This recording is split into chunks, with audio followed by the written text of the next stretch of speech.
Salam Planter Indonesia. Assalamualaikum warahmatullahi wabarakatuh.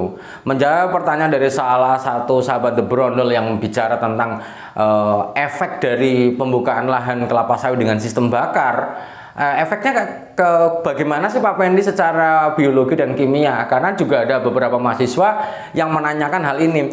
Padahal kalau sawit yang bekas terbakar kok tumbuhnya kok lebih hijau Pak Pendi? Bagaimana kok apakah perlu dibakar dulu semuanya baru nanti akan menghijau seperti itu? Pada prinsipnya bahwa The Brondol sangat tidak sepakat dengan pembakaran lahan atau pembukaan lahan untuk kelapa sawit dengan cara dibakar, sangat tidak sepakat sebenarnya. Walaupun memang pada saat ini petani itu memang untuk pilihan pembukaan lahan dengan menggunakan alat berat atau manual itu sangat susah, apalagi misalnya menggunakan alat berat karena ada beberapa daerah yang tidak terjangkau. Dan dalam hal ini mungkin saya bilang bahwa ini harusnya adalah peran serta pemerintah daerah untuk membantu pembukaan lahan ini, di mana bahwa pemerintah daerah harusnya menyediakan alat berat ya, untuk pembukaan lahan. Karena bahwa yang sering terjadi pembukaan lahan dengan hanya 2 hektar saja di suatu wilayah atau 4 hektar sangat susah untuk mendapatkan kontraktor untuk pembukaan ini. Apalagi kalau misalnya pembukaan lahan dengan menggunakan manual, sangat setengah mati yang terjadi bagi para petani kelapa sawit Indonesia. Nah, di dalam mekanisme pembakaran lahan ternyata bahwa kenapa kok terjadi kondisi yang lebih hijau sebelum daripada tanaman terdahulu. Di salah satu literatur disebutkan bahwa pembakaran lahan yang pertama akan meningkatkan pH tanah, kemudian akan menyediakan NH4+ dalam hal ini adalah nitrogennya, kemudian akan meningkatkan P tersedia, natriumnya, kaliumnya, dan magnesium. Kalau ini sudah nggak hal asing karena di dalam pembakaran janjangan kosong limbah kelapa sawit juga ini akan menjadi kadar yang agak cukup tinggi. Nah, namun bahwa secara ini adalah jangka pendeknya. Ketika kebakaran terjadi, maka kadar ini akan sedikit naik daripada kondisi awalnya. Nah, kondisi ini tidak akan bertahan lama karena bahwa pembakaran lahan untuk tanaman kelapa sawit atau tanaman lainnya ini sangat dalam jangka panjang. Efeknya sangat merugikan sekali bagi kita sebagai penggiat atau petani kelapa sawit, di mana bahwa pembakaran lahan untuk pembukaan kelapa sawit yang pertama adalah ketika terjadi pembakaran maka akan berpengaruh terhadap kondisi mikroorganisme tanah kita. Baik kondisi misalnya penambat nitrogen ataupun misalnya bakteri untuk membantu pelepasan tersedianya fosfor. Lah ini sangat semuanya itu musnah. Mikrobiologi kita semuanya musnah, yang hal ini sangat merugikan kita. Pada awalnya mungkin subur karena terbantu baik fisiknya, pH-nya ataupun kondisi yang ada. Namun dalam jangka panjang pembakaran hutan ini untuk tanaman kelapa sawit sangat tidak direkomendasi karena akan menghanguskan mikroorganisme tanah ini yang pada saat ini sedang digalakkan.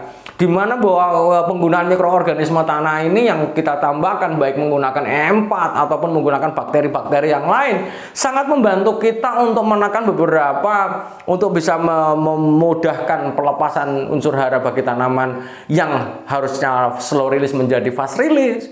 Lah, apalagi yang sekarang adalah bagaimana kita bisa menekan penyakit yang mematikan bagi tanaman kelapa sawit sendiri adalah Ganoderma. Bagaimana Ganoderma itu bisa tertekan kehidupannya, sementara mikroorganisme tanah yang menguntungkan bagi tanaman kelapa sawit sudah musnah ketika terjadi pembakaran lahan ini. Maka tidak disarankan untuk pembakaran lahan. Kemudian dalam jangka panjang kandungan nitrogen akan porak-poranda. Kenapa seperti itu Pak Pendi? Karena bahwa bahan organik yang ada di tanah kita juga akan terbakar semuanya. Kandungan asam amino, kandungan bahan mentahnya juga akan habis berantakan. Hal inilah yang akan menguras kandungan nitrogen yang ada di dalam tanah, termasuk di gambut. Ketika gambut terbakar, maka kandungan nitrogen secara jangka panjang sangat minim sekali. Hal ini perlu dicatat bagi kita ketika kita melakukan pembakaran lahan. Maka apapun yang terjadi, kalau masih memungkinkan pembakaran lahan untuk tidak dilaksanakan, zero burning kita tidak laksanakan, maka nggak usah kita laksanakan. Sehingga kelestarian mikroorganisme ada, kandungan nitrogen, cadangan nitrogen ini tetap ada. Maka sekali lagi The Brondol tidak memihak pembakaran hutan untuk pembukaan kelapa sawit.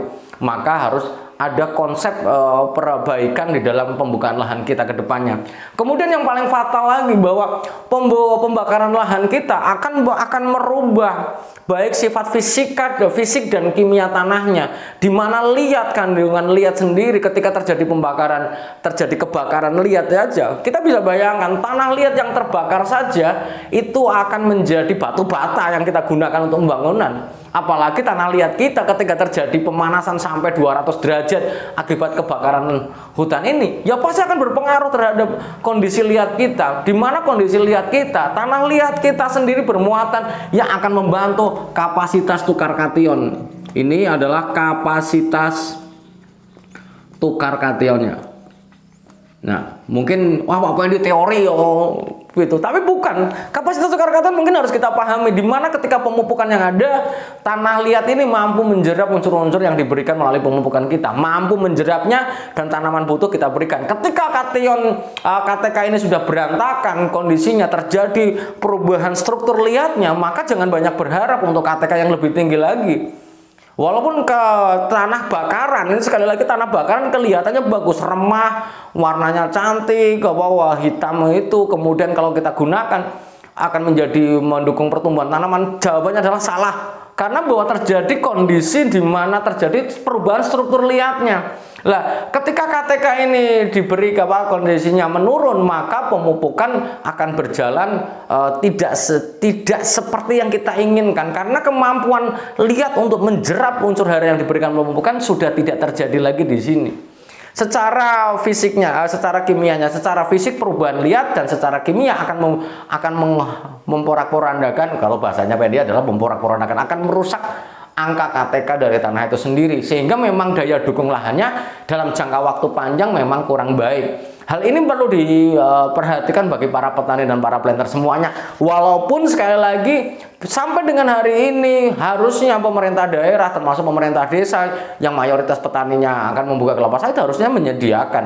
Walaupun nanti akan diberikan fasilitas, nanti tinggal masyarakatnya sendiri yang akan memilih penggunaan alat berat ini untuk membuka lahan mereka. Karena pada prinsipnya sebenarnya petani kita itu sebenarnya nggak mau membakar, karena membakar juga beresiko terhadap kelapa sawit tetangganya, kelapa sawit kita sendiri, apalagi mau pelebaran lahan, karena penuh dengan resiko. Sebenarnya tidak mau membakar sebenarnya, namun memang fasilitas di beberapa wilayah tidak sama dan tidak mudah untuk mendapatkannya. Sebagai penutup, bahwa tanah bakaran saja apakah bagus digunakan untuk pertanaman kelapa sawit? Jawabannya untuk media pembibitan, saya jawabannya adalah tidak. Sebuah contoh bahwa di 2007-2008 ketika membuka pembibitan di Palembang waktu itu, saya buka lahannya adalah bekas kebakar di 98-an.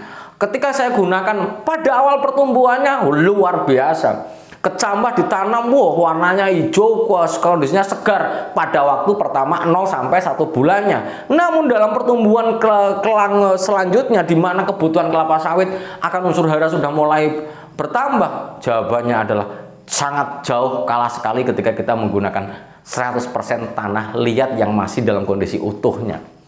Hal ini perlu kita perhatikan, karena bahwa sekali lagi inilah kelemahan ketika terjadi pembakaran lahan. Ini adalah pendapat The Brondol yang mungkin menjadi referensi bagi petaninya. Pasti akan banyak penolakan. Pak Pendi hanya membakar saja yang mudah, murah, meriah bagi masyarakat. Sekali lagi, konsekuensi harus kita terima ketika kita menggunakan kelapa sawit ini. Mau kita menggunakan sistem bakar untuk pembukaan lahan kelapa sawit, maka sekali lagi The Brondol tidak pro terhadap pembakaran lahan untuk kelapa sawit. Mungkin itu aja dulu yang dapat saya sampaikan. Semoga Allah memberikan kesehatan dan kebahagiaan bagi kita tanpa syarat, dan semoga Allah melancarkan jalan rezeki yang halal bagi kita semuanya. Terima kasih. Salam Planter Indonesia. Assalamualaikum warahmatullahi wabarakatuh.